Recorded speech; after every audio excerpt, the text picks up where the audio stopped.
But I always wanted to get into business. I hated living in poverty. I lived in poverty. We lived in a tent, mum, dad, the 5 kids, 7 of us all slept in one tent together, and we had a little cement kitchen, dirt floors, no electricity. No bathroom, no bathroom. How come you don't look after me better? Tom O'Toole reckons his goal setting started when he was a kid. He was always chasing a dollar and a better life. He hated poverty and he hated school.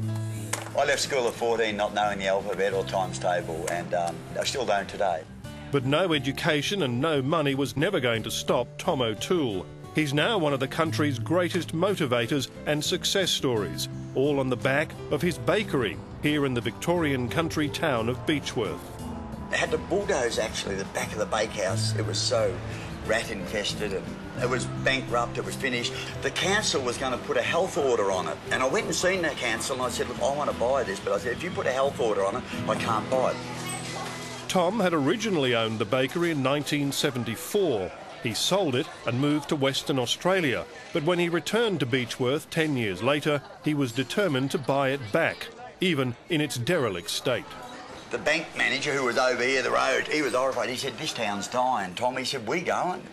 My accountant come over from Perth, because I was in business over there, and he was horrified. He said, Tom, you're over-capitalising the town. What do you do? They all reckon I was mad. Today they all think I'm a guru. So it was bankrupt, it was rat-infested. You wanted to turn it around, but I gather the first wife wasn't all that keen, and she went walkabout. Yes, yeah, well, yes, she ran off this big Fijian, and when my wife left, I fell madly in love with her. And she's there, I just took her for granted. We often do that with some of our staff sometimes. Geez, they weren't that bad after all. When Tom's wife left him with their 2 children, his life began a downhill slide.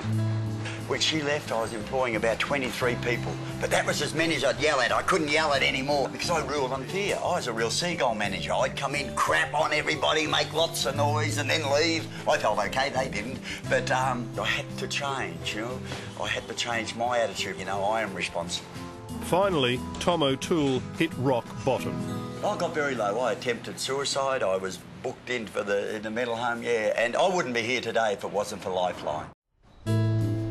I wanted to die. I felt a failure. Here I was at age 32, had all the material things, and I wanted to die. Tom O'Toole turned a rat-infested country bakery into a major tourist attraction and a multi-million-dollar business.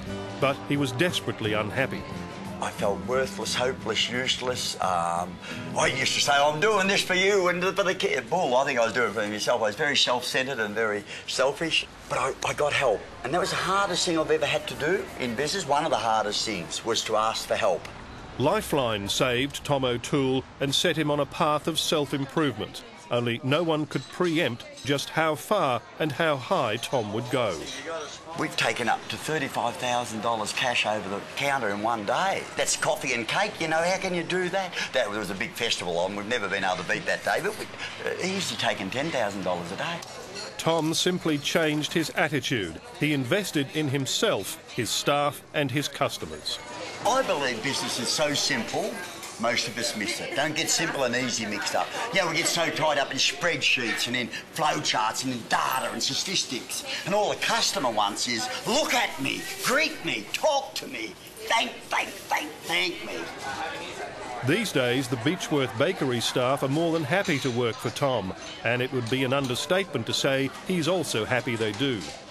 We do lots of training, lots of training. These business people come and check out my business. They say, Tom, why are all these buggers desperate to give you money? What do you do? What do you do? I said, well, we do a lot of in-house training. They said, but what if you train them and they leave? I said, what if you don't train them and they stay? No one believed that Tom could replicate the success of Beechworth Bakery. No one except Tom. Now there's 5, each more profitable than the last. Have a belief in your people, have a belief in your community, have a belief in yourself. The believers pick up the prizes, and it's having a belief, and that's what it is. Beware the dream takers, the energy suckers. Keep in touch with your dreams. My second tip is get out of your comfort zone. Don't just exist, take a risk, live. Get out of your comfort zone and live. The final tip is have goals. Goals give me a purpose and direction. Without goals, what am I doing it all for?